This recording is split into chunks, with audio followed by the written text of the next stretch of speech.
Hello everybody, what's up and welcome back. You're here with me, Shapeless, aka the Game Tamer, and we're back here in Gigantic with another in-depth character tutorial. This time we're dealing with the Control Mage that has a metric butt ton of tentacles and little tiny bacteria eels. Xenobia. As you can see, her utility is very high, and the reason being is because she is basically simply like strictly a control mage. She does great stuff. Alright, left click is drain life and heal yourself. It's a simple drain life point and click. Right click is a word of spite, which is a homing projectile that cracks armor. Which is actually, she like throws her little eel dude. Wave of Sorrow is like this Hadoken kind of thing. It's a ground-based projectile. Knocks up enemies and weakens enemies. And her E is a targeted area, slows movement. It's just kind of, you just throw it on the ground and kapoom. Now let's go ahead and get into this mix, and we will check it out, see what all she can upgrade with and everything like that. Alright. She works, honestly, I feel she works the best when you have gates built, because you can do a lot of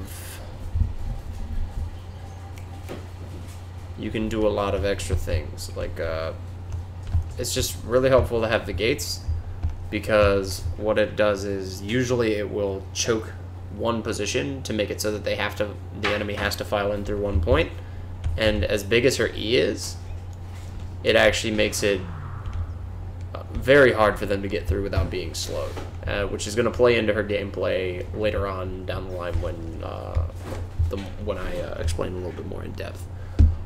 We're going to start with her left click.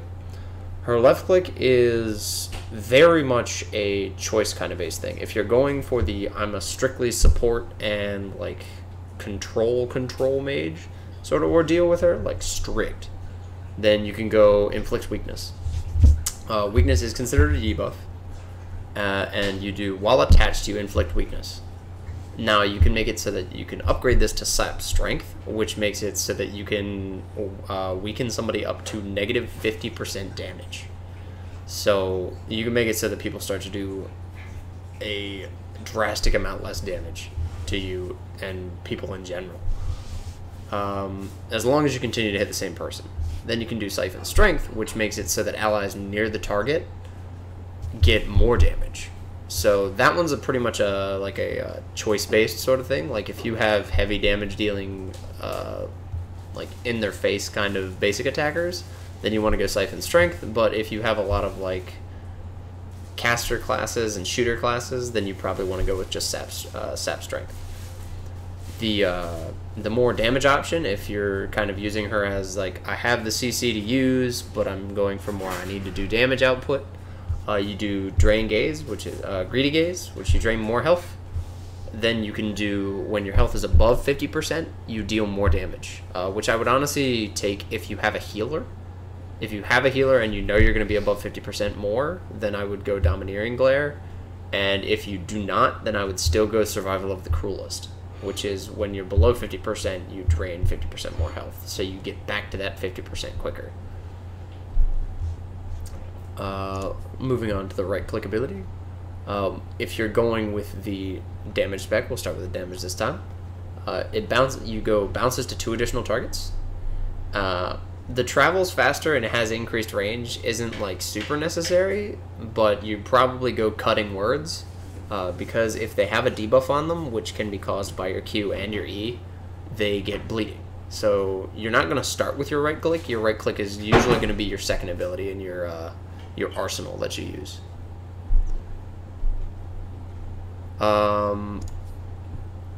Then we're going to go ahead and go to the CC options here, which is Drain Speed.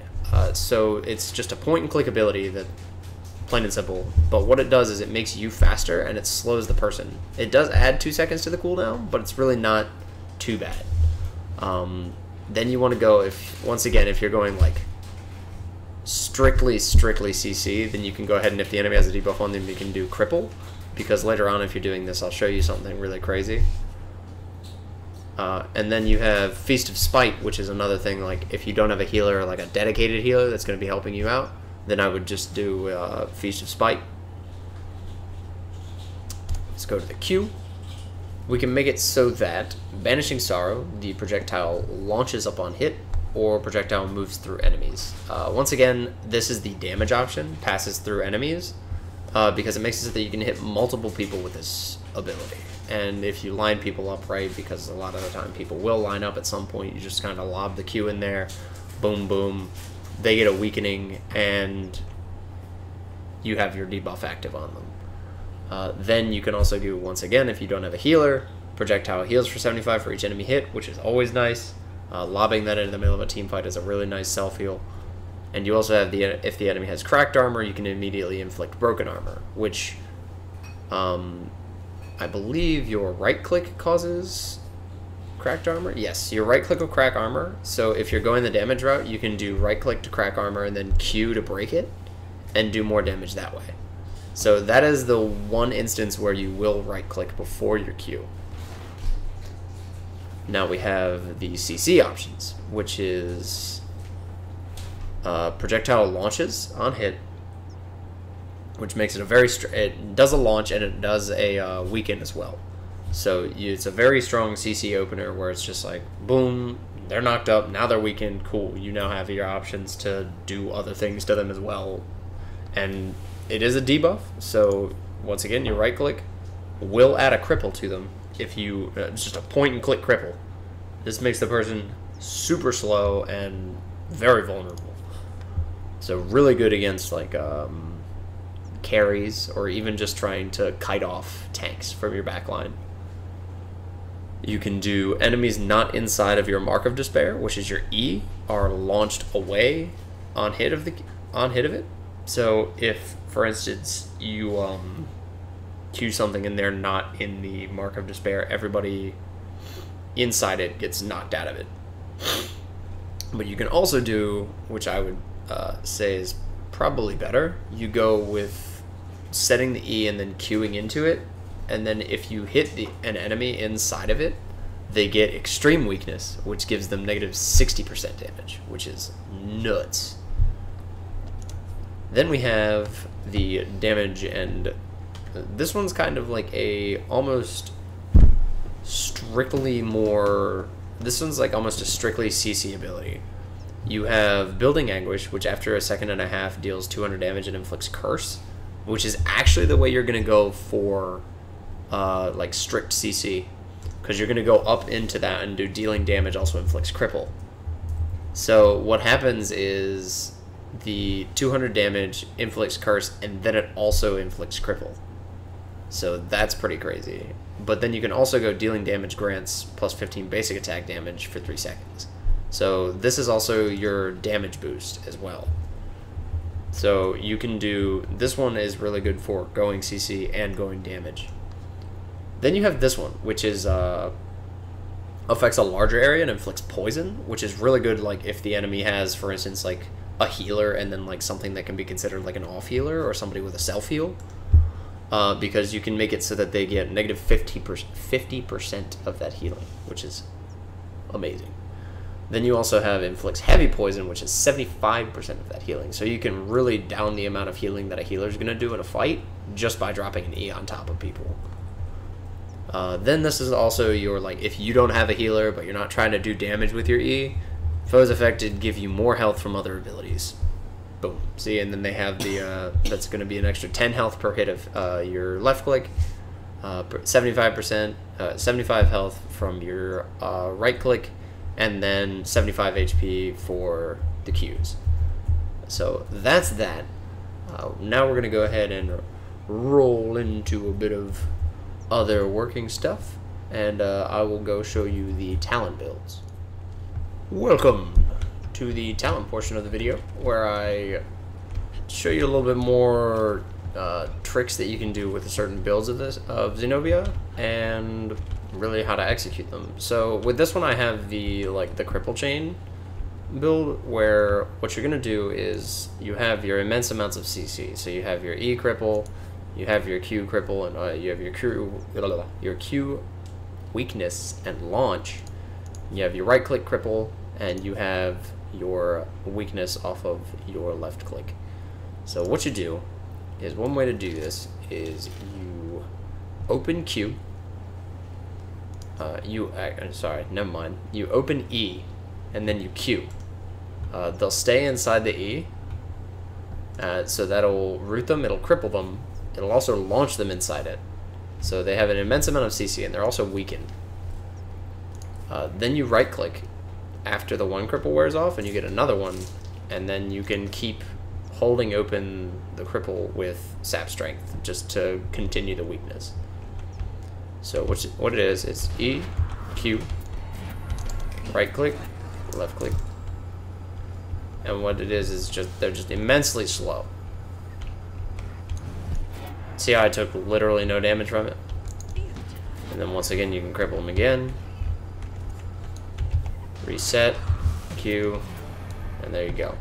That's, in the practice modes, these are one of the more, that's like kind of like the tankiest monster that you can kill. But if you want a more close example to like actually attacking maybe a player, then I'll go kill one of these guys where you have this. And it would be more of just dealing with that. Outside of that, like if you don't have all your abilities, you just be doing that, trying to get your CC going. I don't know how that missed. Maybe it phased into the floor. But that's that, guys. That's that build. And right now, I'm going to switch you over to my next portion where I do the damage spec. What's up, guys? And we're here in this portion of the video with the damage spec for Xenobia. And in this one, you're going to be going, your left click is going to go up to Domineering Gaze, Glare, which is when your health is above 50%, you're dealing more damage. Your right click is when the enemy's debuffed, you get a bleed.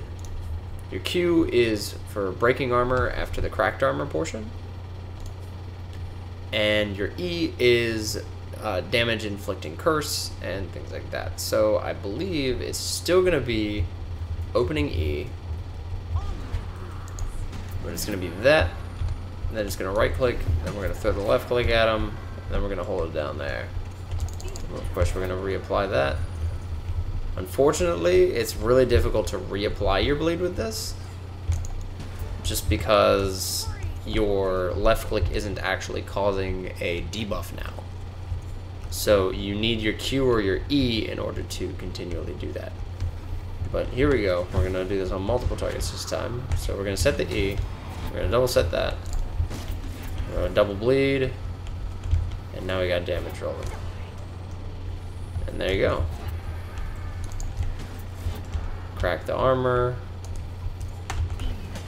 Break the armor. Cause weakness. You know, the huge. But yep, that is your overall interaction of Xenobia.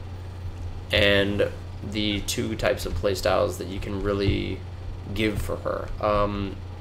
If I had anything to say about meta-wise for her, I would say that she's honestly really solid as like the support kind of control area. Her damage output isn't the greatest, but she can do it, and she can do it to multiple targets at a steady rate. So I would say that try to mess around with some of the builds, but it's not like super strict as to what you can fit into. If you're going for that strict control, then like I said in the first in the control portion, just run that build and just cripple people to oblivion. Cripple and weaken them to oblivion, make it so they can't do any damage to you or your team, and your team will almost inevitably succeed if you know what you're doing and if they know what they got. As for alt perks and things like that, you can honestly do whatever. A lot of these are very much like, not necessarily, they're kind of like personal. Like you can just kind of choose. Like for instance, I want health and I want to gain focus on kills and assists. Okay, it's not like super strict as to what you have to do. And then this one, once again, this is all like personal preference. Like I want to be able to use my my Q more often. So in this build, for instance, because it's so difficult to reset your dots, you can do that. There you go. You got your bleed, Q to light them up. And here we go again. Now the one right click, see how it doesn't reapply the bleed, but our Q's coming back up, So our Q's coming back up quicker, so we can reapply the bleed faster. So there's things like that, things that you can do with that stuff. But usually, guys, it's her ult and her like kind of perk area is very much just personal preference. But anyways, guys, that's it for this in-depth tutorial for Xenobia. I hope you liked it. Hopefully, if you guys have any questions, leave them in the comments. If you guys have any personal preferences for like characters that you want to see in the next one, by all means drop them to me. The next hero that I'm going to be working on is going to be good old Uncle Sven, the healer and utility bro, and my gosh, he's a lot of fun. Can't wait to get that ones out to you guys. Once again, and as always, don't forget to like, comment, and subscribe if you enjoyed the videos. And as always, stay tame. I'm going to try to do the same. Catch you in the next one.